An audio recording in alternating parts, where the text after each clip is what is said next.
আমার প্রাক্তন স্ত্রী মনিকা আমাকে আর আমাদের ছেলে রোহানকে ছেড়ে এক ধনী ব্যক্তির সঙ্গে চলে গিয়েছিল। ঠিক 10 বছর পর সে আমাকে তার বিয়েতে আমন্ত্রণ জানালো। আর আমি একজন অভিনেত্রীকে ভাড়া করলাম যাতে সে আমার স্ত্রী সেজে বিয়েতে যায়। প্রাক্তন স্ত্রী মনিকার কাছ থেকে বার্তাটি পেয়ে আমি কিছুক্ষণ নির্বাক হয়ে বসেছিলাম। সে লিখেছিল, আমি চাই তুমি আমার বিয়েতে আসো, রোহানকেও সঙ্গে নিয়ে এসো। আমার হবু স্বামীর পরিবারের সামনে যদি আমার নিজের ছেলে উপস্থিত না থাকে তাহলে আমাকে কেমন দেখাবে বলো তো। আমি মিস্টার ইয়াসিন। কলেজের পড়াশোনা শেষ হওয়ার পরপরই আমাদের বিয়ে হয়েছিল। আমি মনিকাকে নিজের জীবনের চেয়েও বেশি ভালোবাসতাম। আমি খুব সাধারণ ও দরিদ্র পরিবারের ছেলে ছিলাম।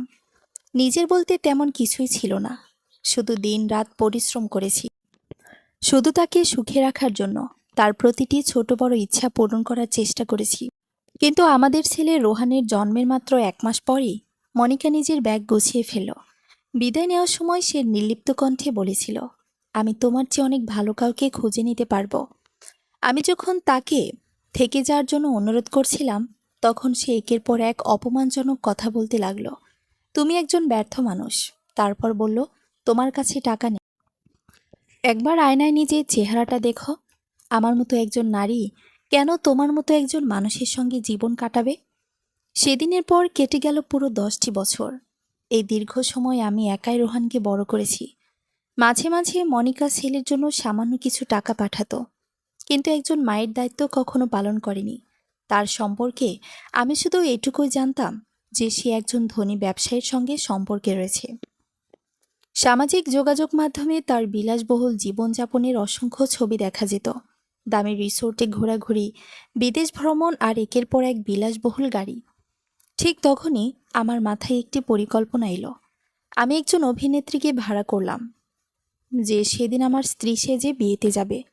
হয়তো অনেকের কাছে বিষয়টি হাস্যকর মনে হতে পারে, কিন্তু আমি শুধু একবার মনিকাকে দেখাতে চেয়েছিলাম যে তাকে ছাড়াও আমি সম্মান নিয়ে বেঁচে আছি এবং নিজের জীবন সুন্দরভাবে গুছিয়ে নিয়েছি। অভিনেত্রী নাদিয়া রহমান আমার সঙ্গে দেখা করতে এলে আমরা দুজনে বসে আমাদের পরিচয়, সম্পর্ক এবং অতীত নিয়ে এমন একটি গল্প তৈরি করলাম যাতে কেউ সন্দেহ না করে। সব প্রস্তুতি শেষ করে আমরা মনিকার বিয়ের অনুষ্ঠানে পৌঁছে গেলাম। নাদিয়াকে দেখে মনিকা মাথা থেকে পা পর্যন্ত তাকে একবার ভালো করে দেখে নিল। তারপর এমনভাবে উচ্চস্বরে হেসে উঠল যেন আশেপাশের সবাই শুনতে পায়। সে ব্যঙ্গ করে বলল, হায় আল্লাহ, তোমার মতো একজন মানুষ এমন সুন্দর একজন নারীকে কিভাবে বিয়ে করলে? এখনও কি তাকে ফাস্ট ফুডের দোকানে গিয়ে নিয়ে ডেট করাও? আর সেই পুরনো পিকআপ গাড়িটাতেই ঘুরে বেড়াও?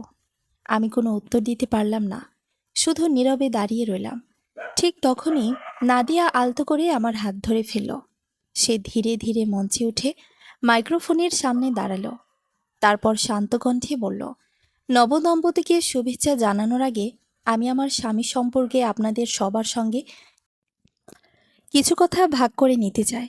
তার মুখ থেকে পরের কথাগুলো বের হতেই মনিকার মুখের রং মুহূর্তেই ফ্যাকাশে হয়ে গেল।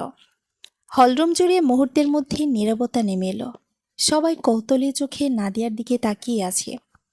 মনিকার ঠোঁটের কোণে তখনও তাচ্ছিল্যের হাসি, কিন্তু তার চোখে এক ধরনের অস্থিরতা স্পষ্ট হয়ে উঠেছে।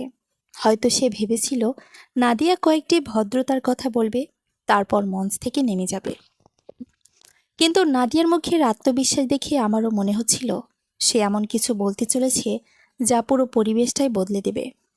নাদিয়া মাইক্রোফোনটা একটু ঠিক করে নিয়ে হালকা হাসল। তারপর শান্ত গলায় বলল, আপনারা হয়তো আমাকে চেনেন না।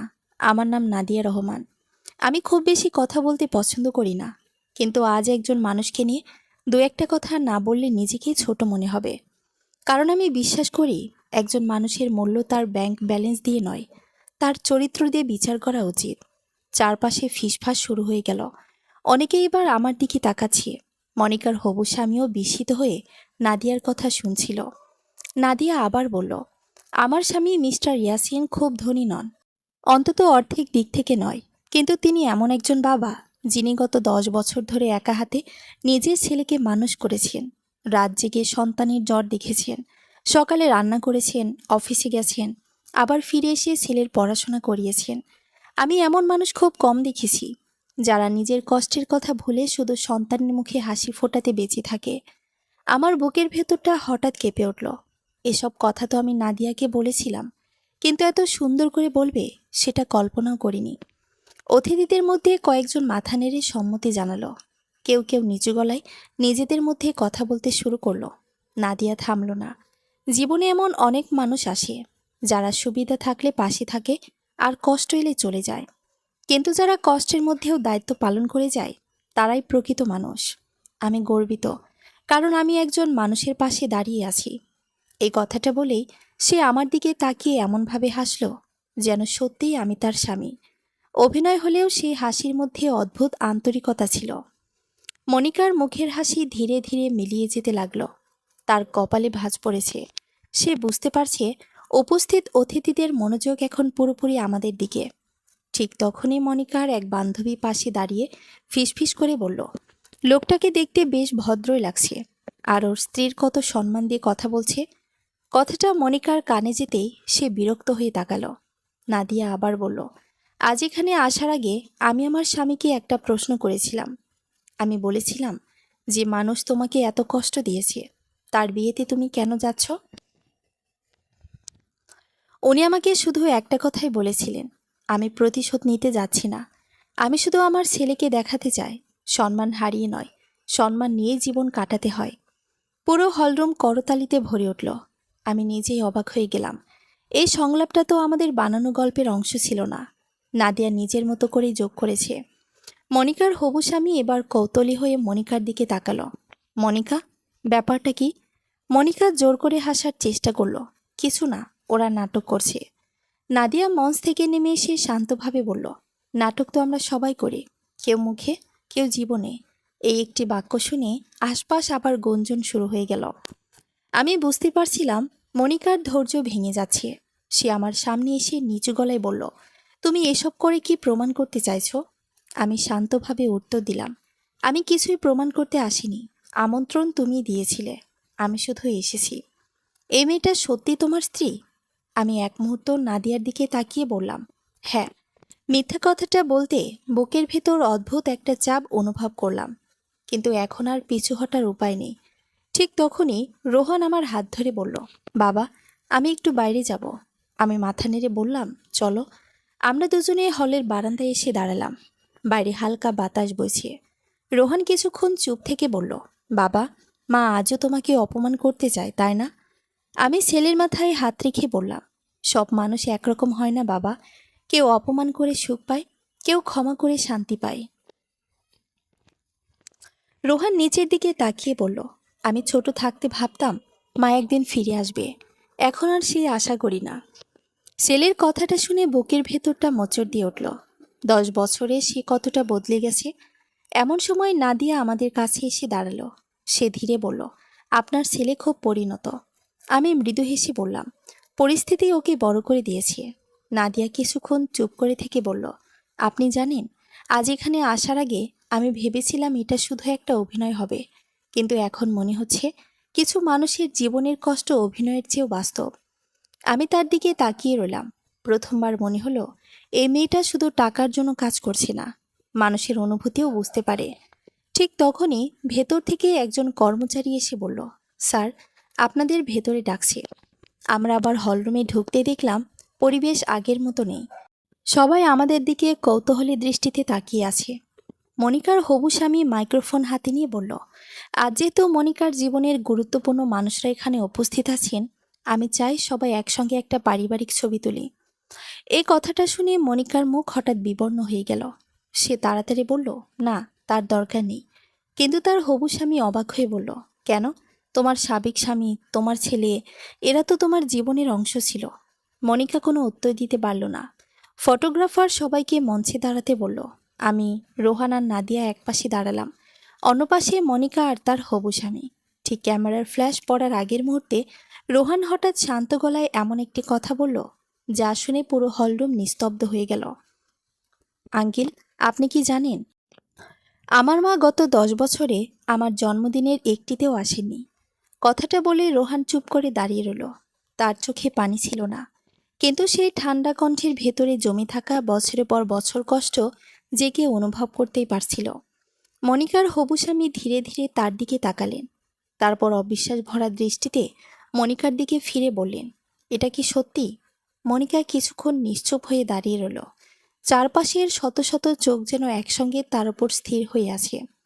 কয়েক সেকেন্ড পর সে জোর করে হেসে বলল, ও ছোট ছেলে, আবেগের বশে যা খুশি বলছে। রোহান এবার মৃদু গলায় বলল, আমি ছোট নই, আমার বয়স এখন 11, আর আমি কখনো মিথ্যা বলি না। বাবা শিখিয়েছেন, সত্য কথা বলতে ভয় পেলে মানুষ নিজের কাছে হেরে যায়। চারদিকে আবার ফিসফাস শুরু হয়ে গেল। অতিথিদের অনেকেই এবার মনিকার দিকে প্রশ্নবোধক দৃষ্টিতে তাকিয়ে রইলেন। মনিকার হবু স্বামী আবার বললেন, মনিকা, তুমি আমাকে বলেছিলে তোমার আগের সংসার পারস্পরিক সম্মতিতে ভেঙেছিল। তুমি বলেছিলে তোমার সাবেক স্বামী তোমার কোনো দায়িত্ব নিত না। কিন্তু এখন যা শুনছি সেটা তো সম্পূর্ণ ভিন্ন কথা। মনিকা এবার বিরক্ত হয়ে বলল, এসব কথা বিয়ের মঞ্চে দাঁড়িয়ে আলোচনা করার কোনো মানেই হয় না। আমি এতক্ষণ চুপ ছিলাম, কারোর সম্মান নষ্ট করার ইচ্ছে নিয়ে এখানে আসিনি, কিন্তু সত্যিটা আর লুকিয়ে রাখাও সম্ভব হচ্ছিল না। আমি ধীরে ধীরে বললাম, আজও আমি তোমার বিরুদ্ধে একটা খারাপ কথাও বলতে চাই না, কারণ তুমি যেমনই হও, তুমি আমার সন্তানের মা।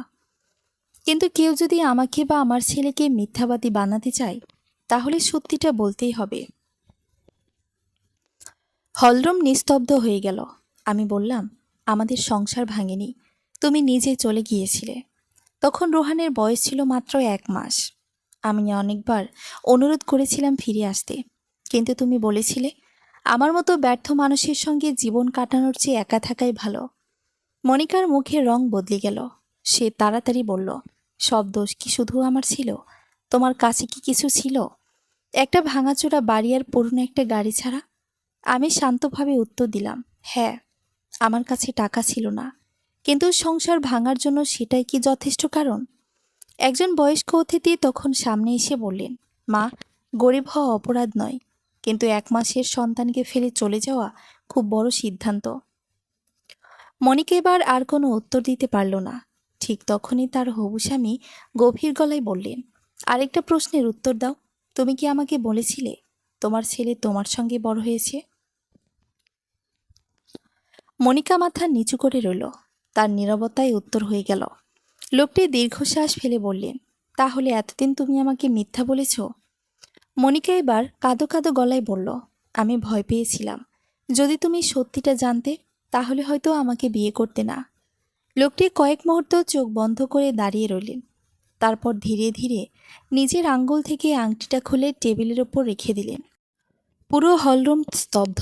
তিনি বললেন, ভুল মানুষ সবাই করে, কিন্তু ভুলের চেয়েও বড় অপরাধ হলো সেই ভুল লুকিয়ে আরেকটা সম্পর্ক শুরু করা। আর যদি তোমার ছেলে সত্যিটা না বলতো, তাহলে হয়তো আমিও সারা জীবন প্রতারণার মধ্যে বেঁচে থাকতাম। মনিকা এবার তার হাত ধরে বলার চেষ্টা করলো, প্লিজ, আমাকে একবার বোঝার চেষ্টা করো। লোকটি ধীরে হাত সরিয়ে নিলেন। আমি তোমার অতীত নিয়ে আপত্তি করতাম না, কিন্তু মিথ্যার উপর ভবিষ্যৎ গড়তে পারি না। কথাটি বলেই তিনি মঞ্চ থেকে নেমে চলে যেতে লাগলেন। মনিকা ছুটে তার পেছনে গেল, শোনো, প্লিজ দাঁড়াও। কিন্তু লোকটি আর একবারও ফিরে তাকালেন না। কয়েক মিনিট আগেও যেখানে হাসি আর গানের শব্দ ছিল, সেখানে এখন শুধু চাপা গঞ্জন। মনিকা ধীরে ধীরে ফিরে এসে মঞ্চের এক কোণে বসে পড়ল। তার চোখের কাজল ছড়িয়ে গেছে। বিলাসবহুল পোশাক, দামি গয়না, সবকিছু যেন মুহূর্তে মূল্যহীন হয়ে গেছে। আমি রোহানের হাত ধরলাম, চলো বাবা, আমাদের কাজ শেষ। রোহান মাথা নাড়ল। আমরা বেরিয়ে যাওয়ার জন্য হাঁটতে শুরু করলাম। হঠাৎ পেছন থেকে মনিকার কণ্ঠ ভেসে এলো, ইয়াসিন, একবার দাঁড়াও। আমি থেমে গেলাম, কিন্তু পেছনে ফিরলাম না। সে ধীরে ধীরে আমাদের সামনে এসে দাঁড়ালো। তার চোখে অনুশোচনা স্পষ্ট। আমি জানি আমার ক্ষমা চাওয়ার কোনো অধিকার নেই, তবুও বলছি, আমি ভুল করেছি। আমি শান্ত দৃষ্টিতে তার দিকে তাকালাম। ভুল সবাই করে মনিকা, কিন্তু কিছু ভুলের মূল্য অনেক বড় হয়। সে কাঁদতে কাঁদতে বলল, আমি ভেবেছিলাম টাকা থাকলেই সুখ পাওয়া যায়, কিন্তু গত 10 বছরে বুঝেছি বড় বাড়ি আর দামি গাড়ি মানুষকে শান্তি দিতে পারে না। আমি কোনো উত্তর দিলাম না। মনিকা এবার রোহানের সামনে হাঁটু গেড়ে বসে পড়ল। বাবা, আমাকে একবার মা বলে ডাকবি? রোহান কিছুক্ষণ চুপ করে রইল। তারপর খুব শান্ত কণ্ঠে বলল, মা শব্দটা শুধু জন্ম দিলেই পাওয়া যায় না, সেই ডাক অর্জন করতে হয়। কথাটা শুনে উপস্থিত অনেকের চোখ ভিজে উঠল। রোহান আবার বলল, আমি তোমাকে ঘৃণা করি না, কিন্তু আমি তোমাকে চিনি না। আমার সব অসুখে বাবা ছিল, স্কুলের অনুষ্ঠানে বাবা ছিল, রাতে দুঃস্বপ্ন দেখলে বাবা ছিল। আমার কাছে বাবাই আমার পুরো পৃথিবী। মনিকা মুখ ঢেকে কান্নায় ভেঙে পড়ল।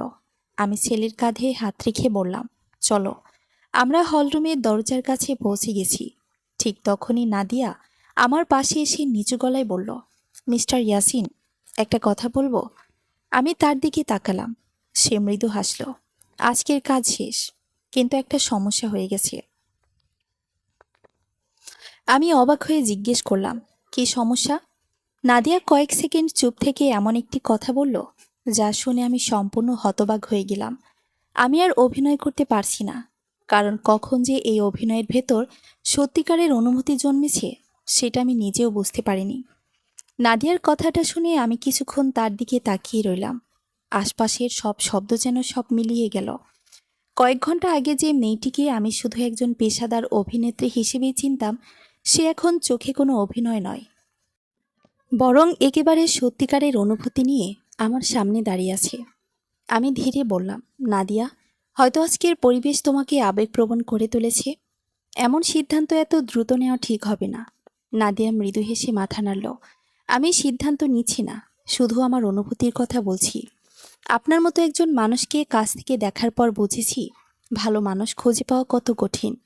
আপনি আজও আপনার সাবেক স্ত্রীকে সবার সামনে অপমান করেননি, অথচ সুযোগ আপনার হাতেই ছিল। আমি কোনো উত্তর দিলাম না। ঠিক তখনই পেছন থেকে আবার মনিকার কান্নার শব্দ ভেসে এলো। সে এখনও মঞ্চের পাশে বসে কাঁদছে। বেশিরভাগ অতিথি অনুষ্ঠান ছেড়ে চলে যেতে শুরু করেছেন। যে বিয়েটা জাঁকজমকের সঙ্গে শুরু হওয়ার কথা ছিল, সেটাই শেষ পর্যন্ত ভেঙে পড়ল নীরবে। আমি রোহানের দিকে তাকালাম। চলো বাবা। রোহান মাথা নাড়ল। আমরা তিনজন ধীরে ধীরে হলরুম থেকে বেরিয়ে এলাম। বাইরের রাত অনেক গভীর হয়ে গেছে। আকাশে অল্প কিছু তারা দেখা যাচ্ছে।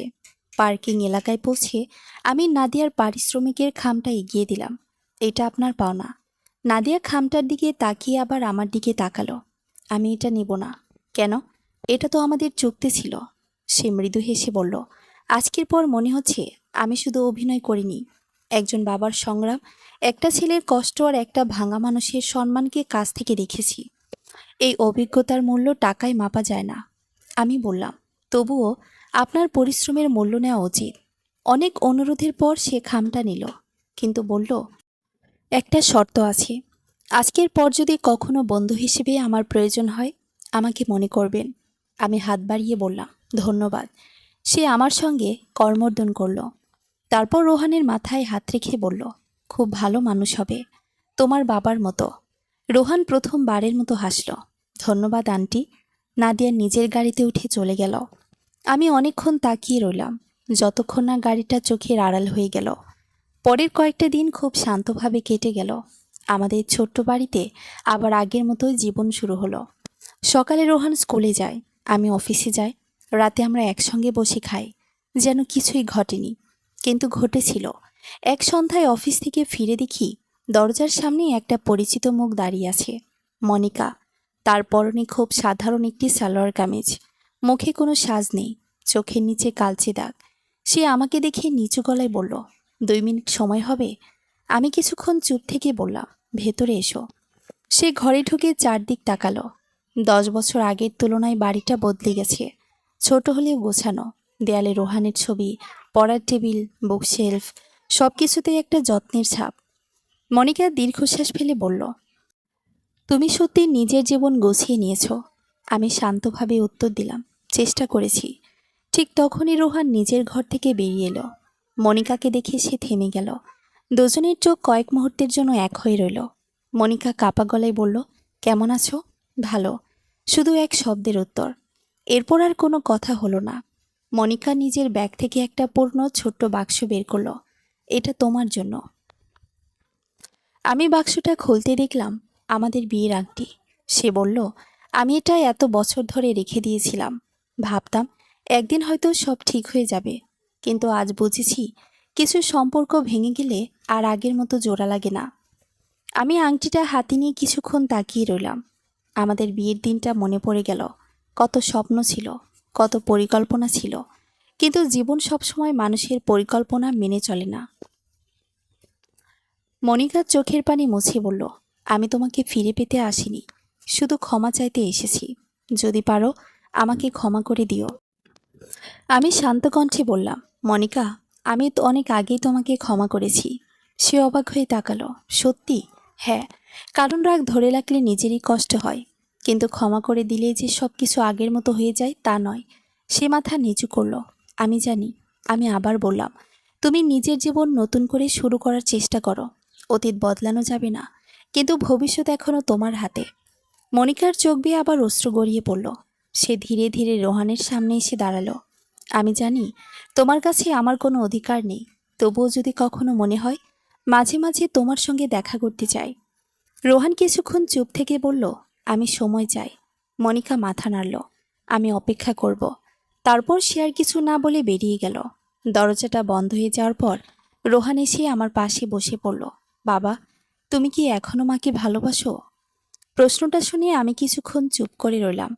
তারপর বললাম, মানুষকে ভালোবাসা আর তার সঙ্গে জীবন কাটানো দুটো এক জিনিস নয়। তোমার মাকে আমি একসময় খুব ভালোবাসতাম। সেই স্মৃতিগুলো থাকবে, কিন্তু সেই সম্পর্কটা অনেক আগেই শেষ হয়ে গেছে। রোহান আমার কাঁধে মাথা রাখল। আমি শুধু চাই তুমি সুখে থাকো। আমি ছেলেকে বুকে জড়িয়ে ধরলাম। আমিও তাই চাই বাবা। প্রায় 3 মাস পরে এক শনিবার বিকেলে আমি রোহানকে নিয়ে একটি বইমেলায় গিয়েছিলাম। বই দেখার সময় হঠাৎ পরিচিত একটি কণ্ঠ শুনলাম, মিস্টার ইয়াসিন। পেছন ফিরে দেখি নাদিয়া। আজ তার মুখে কোনো মেকআপ নেই, খুব সাধারণ পোশাক, তবুও তাকে ভীষণ সুন্দর লাগছিল। সে হেসে বলল, আপনাদের সঙ্গে দেখা হয়ে যাবে ভাবিনি। রোহান আনন্দে বলল, আন্টি। নাদিয়া হেসে তার মাথায় হাত বুলিয়ে দিল। আমরা তিনজন অনেকক্ষণ গল্প করলাম। জানলাম নাদিয়া অভিনয়ের পাশাপাশি সুবিধাবঞ্চিত শিশুদের নিয়ে একটি স্বেচ্ছাসেবী প্রতিষ্ঠানে কাজ করে। রোহান বলল, বাবা, আমরা একদিন আন্টির ওখানে যেতে পারি? আমি হেসে বললাম, অবশ্যই। সেদিন বিদায় নেওয়ার আগে নাদিয়া বলল, এইবার কিন্তু অভিনয় নয়, সত্যিকারের বন্ধুত্ব থাকবে। আমি হাসলাম, সেটা অবশ্যই থাকবে। আরও 6 মাস কেটে গেল। মনিকা মাঝে মাঝে রোহানের খোঁজ নিত, কখনো ফোন করত, কখনো ছোট একটা উপহার পাঠাতো। রোহানও ধীরে ধীরে তার সঙ্গে স্বাভাবিকভাবে কথা বলতে শুরু করলো।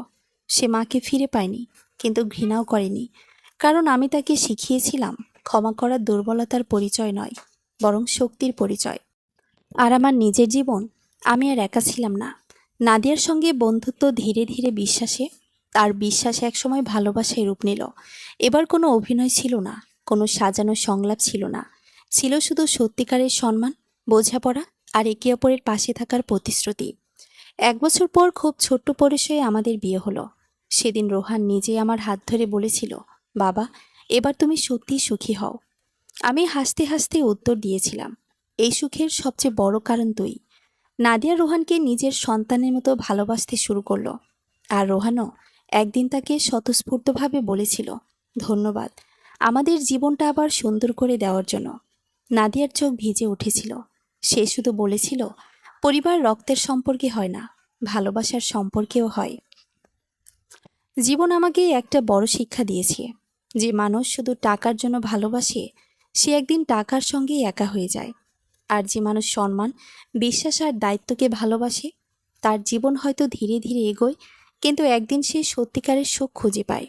আমি কখনো ভাবিনি আমাকে ছেড়ে চলে যাওয়া মানুষটাই একদিন আমাকে শেখাবে নিজের মূল্য কখনো কাউকে দিয়ে নির্ধারণ করতে নেই। আরেকজন ভাড়া করা অভিনেত্রী একদিন আমার জীবনের সবচেয়ে সত্যিকারের মানুষ হয়ে উঠবে। সমাপ্ত।